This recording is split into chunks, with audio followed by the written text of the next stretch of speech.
مفتی طارق مسعود کے بیانات کے لیے مفتی صاحب کے آفیشیل چینل مفتی طارق مسعود سپیچز کو سبسکرائب کریں۔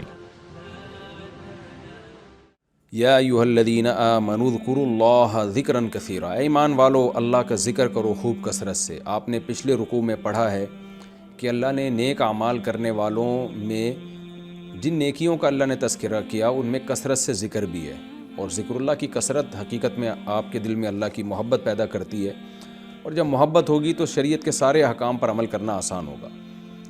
اور آگے اللہ نے اپنی نعمتوں کا بھی تذکرہ کیا کہ تم بھی اللہ کو یاد کرو کیونکہ اللہ بھی تمہیں یاد رکھتا ہے۔ اے ایمان والو کثرت سے اللہ کا ذکر کیا کرو، وَسَبِّحُوهُ، اور اس کی پاکی بیان کیا کرو، صبح بھی اور شام بھی، یعنی کثرت سے۔ صبح و شام جب ہم کہتے ہیں نا تو اس کا مطلب ہوتا ہے کثرت سے کوئی کام کرنا۔ اسی وجہ سے نبی صلی اللہ علیہ وسلم نے بھی تسبیحات بتائی ہیں، جتنے بھی امت کے علماء صلحاء ہیں وہ اللہ کا ذکر بہت کثرت سے کرتے ہیں۔ پہلے زمانے میں تو جو بوڑھے لوگ ہوتے تھے نا، ہاتھوں میں ان کے تسبیح مستقل آ جایا کرتی تھی۔ ہم نے اپنی دادی کو دیکھا، اپنی والدہ کو دیکھا، اپنے بڑوں کو دیکھا، وہ آخر عمر میں بہت زیادہ ذکر کیا کرتے تھے۔ آج یہ چیز بھی سوسائٹی سے ختم ہوتی جا رہی ہے۔ اہل اللہ ذکر اللہ باقاعدہ اپنی نگرانی میں اپنے مریدوں سے کرواتے رہیں ہمیشہ سے، تاکہ لوگوں کے دل میں اللہ کی معرفت محبت پیدا ہو۔ آج بعض اسکالرز نے اس کا بھی مذاق اڑانا شروع کر دیا کہ یہ جو ہے نا تسبیحیں پھراتے ہیں اور جو ہے لوگوں کو ان چیزوں میں لگایا ہوا، اس طرح کی بات۔ تو اللہ کا کثرت سے ذکر کرنا یہ شریعت کے احکام میں سے ایک بہت اہم حکم ہے۔ نبی صلی اللہ علیہ وسلم نے فرمایا جو سبحان اللہ والحمد للہ ولا الہ الا اللہ واللہ اکبر صبح 100 دفعہ پڑھ لے تو یہ کلمہ اللہ کو جتنی سورج جن چیزوں پہ طلوع ہوتا ہے نا ان سب سے زیادہ اللہ کو یہ کلمہ محبوب ہے، اس لیے صبح و شام ذکر اللہ کا معمول بنانا چاہیے۔ اللہ فرماتے ہیں دیکھو اللہ بھی تمہارا تذکرہ کرتا ہے اور اللہ بھی تم پہ رحم کرتا ہے۔ هو الذی یصلی علیکم، اللہ وہ ذات ہے جو تم پر رحم کرتا ہے، وملائکتہ، اور اس کے فرشتے بھی رحمت کی دعائیں کرتے ہیں تمہارے لیے، لیخرجکم من الظلمات الی النور، تاکہ تمہیں گمراہی کے اندھیروں سے روشنی کی طرف لے کر آئیں۔ سورہ آل عمران میں ہے نا اللہ ولی الذین آمنوا یخرجہم من الظلمات الی النور، اللہ ایمان والوں کا ولی ہے جو گمراہی کے اندھیروں سے روشنی کی طرف لاتا ہے۔ تو یہ اللہ کی رحمت ہی تو ہے کہ اس نے پیغمبر کو بھیجا اور تمہیں قرآن کے ذریعے وہ بتاتا ہے کہ صحیح کیا ہے غلط کیا ہے۔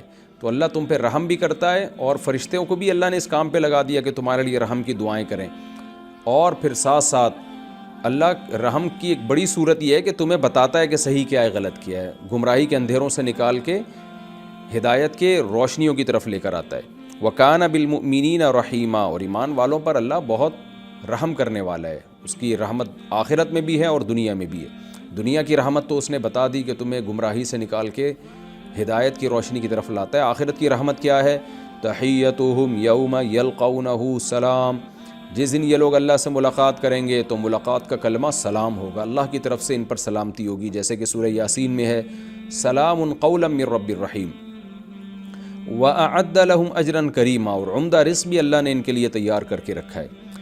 پھر اللہ نے نبی صلی اللہ علیہ وسلم کی فضیلت بیان کی اگلی آیات میں، کیونکہ میں نے بتایا تھا نا اس صورت کے مقاصد میں سے ایک مقصد یہ بھی ہے کہ نبی صلی اللہ علیہ وسلم کو مختلف طریقوں سے جو تکلیفیں پہنچا رہے تھے، زبانی تکلیفیں، ان کا دفعیہ کیا ہے اللہ نے اس صورت میں۔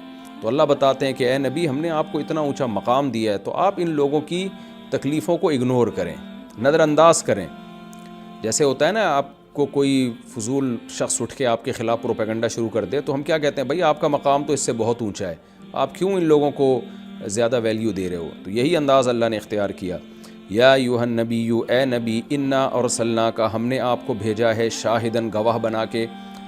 یہ مضمون قرآن میں کئی جگہ آیا کہ خود نبی سے اللہ گواہی لیں گے، اور نبی گواہی دیں گے کہ میں نے اپنا پیغام لوگوں تک پہنچایا ہے۔ حالانکہ آپ کو پتہ ہے جو دعویٰ کرتا ہے اس کی گواہی معتبر نہیں ہوتی، قانون یہی ہے، لیکن اللہ نے اپنے پیغمبروں کو اتنا اونچا مقام دیا ہے کہ خود ان کی گواہی کا بھی اعتبار کیا جائے گا۔ امت بھی گواہی دے گی لیکن خود پیغمبروں کی زبان کا بھی اعتبار کیا جائے گا، جیسے کہ سورت کے شروع میں تھا نا لِيَسْأَلَ الصَّادِقِينَ عَنْ صِدْقِهِمْ، کہ ہم نے پیغمبروں سے معاہدہ لیا کہ تم اللہ کا پیغام لوگوں تک پہنچاؤ گے، پھر اللہ قیامت میں ان کے سچ کے بارے میں ان سے پوچھے گا، تو اللہ نے پہلے ہی بتا دیا کہ یہ سچ بولیں گے۔ یہ ایک بڑی فضیلت ہے یہ۔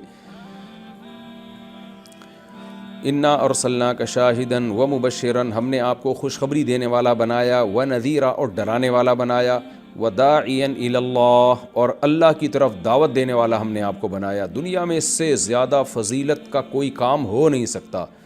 ہر شخص کسی نہ کسی کام میں لگا ہوا ہے، لیکن سب سے بڑا کام ہے اللہ کی طرف لوگوں کو دعوت دینا، بِإِذْنِهِ، اللہ کے حکم سے، وَسِرَاجًا مُنِيرًا، اور روشن چراغ بنا دیے۔ جیسے اندھیروں میں کوئی چراغ ہو نا، تو جو اندھیروں میں ڈگمگا رہا ہو اس کی نظر میں چراغ کی کتنی ویلیو ہے۔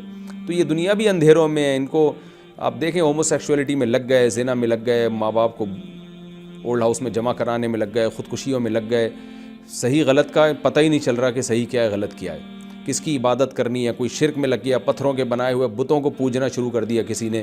تو انسان جو ہے عقل پوری طرح رہنمائی نہیں کرتی اگر وہ وحی کی تعلیمات کی روشنی میں نہ چلے۔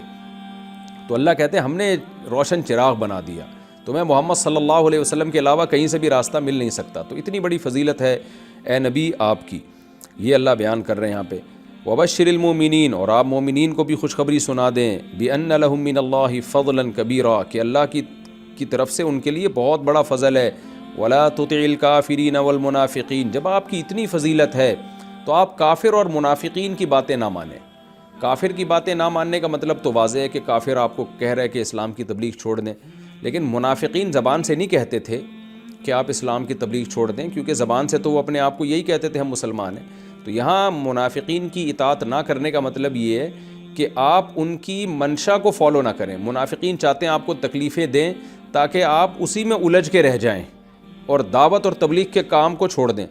تو اگر آپ نے چھوڑ دیا تو یہ تو منافقین کی چاہت پر عمل ہو جائے گا، تو وہ چاہتے ہی یہی ہیں۔ تو آپ ان کے پروپیگنڈے کو سے متاثر نہ ہوں۔ آگے فرمایا وَدَعْ أَذَاهُمْ، ان کی تکلیفوں کو ان پہ چھوڑ دیں، آپ اپنے کام میں لگے رہیں، اس سے متاثر نہ ہو، کیونکہ وہ چاہتے ہیں کہ آپ تکلیف میں جائیں اور تکلیف کی وجہ سے آپ اس کام میں پیچھے ہو جائیں دعوت کے کام میں۔ تو آپ نے منافقین کی بات نہیں ماننی، کیا مطلب؟ ان کی چاہت کو پورا نہیں کرنا۔ یہ مطلب ہے کہ آج بھی یہی ہے کہ کوئی شخص اگر دین کی دعوت میں ہو اور اوٹ پٹانگ قسم کے لوگ آ کے جو ہے ان کو اعتراضات شروع کر دیں، تو اگر آپ ان کے اعتراضات کے جواب میں پڑ گئے یا آپ نے ان کو دل پہ لینا شروع کر دیا، تو جو پازیٹیو کام آپ کر رہے ہیں وہ نہیں کر پاتے۔